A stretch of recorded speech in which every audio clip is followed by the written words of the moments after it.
नमस्कार मित्रांनो, मी आहे आपल्या सर्वांचा मित्र हॅपी रायडर गजानन पाटील. आपण आज एक विशेष बाब दाखवणार आहोत. ही जी फांदी आहे, लाकडाचे तुकडे आहेत, आपण यांना एक नॉर्मल लाकडाचा तुकडा किंवा फांदीचा तुकडा असं समजू नका.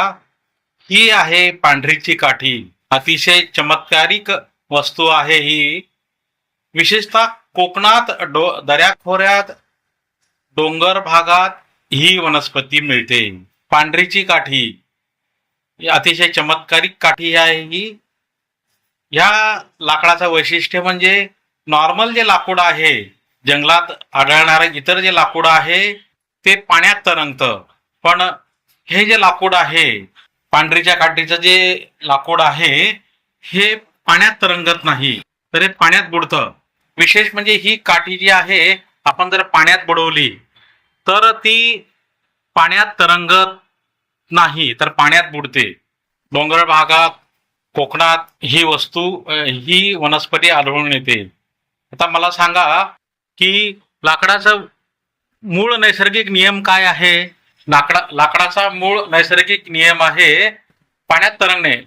पण हे जे पांढरीचे काठीचं जे लाकूड आहे, हे आपण जर पाण्यात टाकलं तर हे पाण्यात बुडतं. हेच या पांढरीच्या काठीचं वैशिष्ट्य आहे.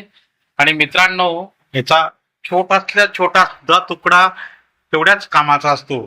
हे बघा, हे छोटा जो तुकडा आहे, याच्याने आपण मणी बनवायचे आणि ती मणी आपण लहान मुलांच्या सोबत बाळगायचं, किंवा जर आजारी पेशंट व्यक्ती असेल तर त्याच्या संरक्षणासाठी हा मणी वापरायचा. आपले प्राचीन ऋषी मुनी अतिशय हुशार होते. ते प्रॅक्टिकल व्यक्ती होते. ज्या वेळेला ऋषी मुनी साधू संत निर्भीड अरण्यात तपस्येला जात असताना विविध हिंस्र पशु, हिंस्र व्यक्ती, हिंस्र प्रवृत्तीपासून, दृष्ट प्रवृत्तीपासून स्वतःला संरक्षित करण्यासाठी, प्रवासात जाताना स्वतःचं संरक्षण करण्यासाठी, दृष्ट शक्ती, दृष्ट व्यक्ती, वाईट प्रसंगापासून स्वतःला वाचवण्यासाठी हे पूर्वीचे मंडळी पांढरीच्या काठीचा उपयोग करायचे. हे बघा, हा छोटासा मणी आहे, छोटासा तुकडा आहे.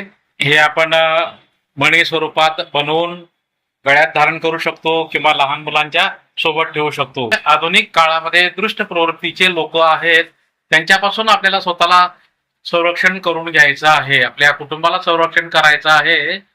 म्हणून आपण ही पांढरीची काठी नियमित प्रवासात किंवा सोबत बाळगायची आहे. दृष्ट शक्ती, दृष्ट व्यक्ती, नजर लागणे इत्यादी गोष्टींपासून आपले व आपल्या कुटुंबाचे संरक्षण आपण करून घेऊया.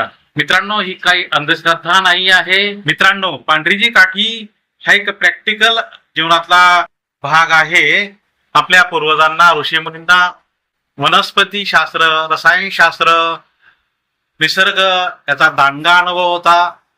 ही मंडळी अतिशय प्रॅक्टिकल होती आणि स्वतःचं संरक्षण करण्यासाठी विविध वस्तूंचा, विविध गोष्टींचा हे मंडळी वापर करून घ्यायचे. आपल्याला स्वतःला कोणालाही दुखवायचं नाही किंवा कोणाचंही नुकसान करायचं नाही, पण आपलं स्वतःचं, आपल्या कुटुंबाचं दृष्ट शक्तीपासून, वाईट शक्तीपासून, असुरी शक्तीपासून संरक्षण करण्यासाठी पांढरीची काठी एक उत्तम मार्ग आहे. मित्रांनो, श्री स्वामी सेवा केंद्रांमध्ये ही पांढरीची काठी, पांढरीच्या काठीचे मणी मिळतात. आपण प्रत्यक्ष त्यांनाच संपर्क साधावा. माझे मित्र, त्यांचं नाव मी आता घेत नाही, त्यांनी हे मला प्रयोगासाठी ही वस्तू आणून दिलेली आहे. त्यांचे मनपूर्वक धन्यवाद. मित्रांनो, ज्यांना कोणालाही ही पांढरीची काठी हवी असेल, त्यांनी नक्कीच श्री स्वामी सेवा केंद्राला थेट संपर्क साधावा व त्यांच्याकडनं ही वस्तू मागवून घ्यावी. अतिशय माफक दरामध्ये, व्याजबी दरामध्ये ते पांढरीच्या काठीचे मणी मिळतात. मित्रांनो, आपल्या सर्वांमधील विराजित अंतरात्म्याला माझा सप्रेम नमस्कार. मित्रांनो, आजचा हा थोडासा वेगळा विषय आहे, थोडा चमत्कारिक आहे. श्रद्धेने जर हा व्हिडिओ बघितला तर नक्कीच आपल्याला लाभ होणार आहे. पांढरीची काठी हा व्हिडिओ तुम्हाला नक्कीच आवडलेला आहे. कृपया व्हिडिओला लाईक करा, शेअर करा आणि सबस्क्राईब करा. आणि हो, हाईप बटन अवश्य दाबा. कृपया आपण श्री स्वामी सेवा केंद्र येथेच थेट संपर्क साधावा. धन्यवाद. श्री स्वामी समर्थ. जय जय श्री स्वामी समर्थ. डाली डाली फूलों की तुझको बुलाए रे मुसाफिर,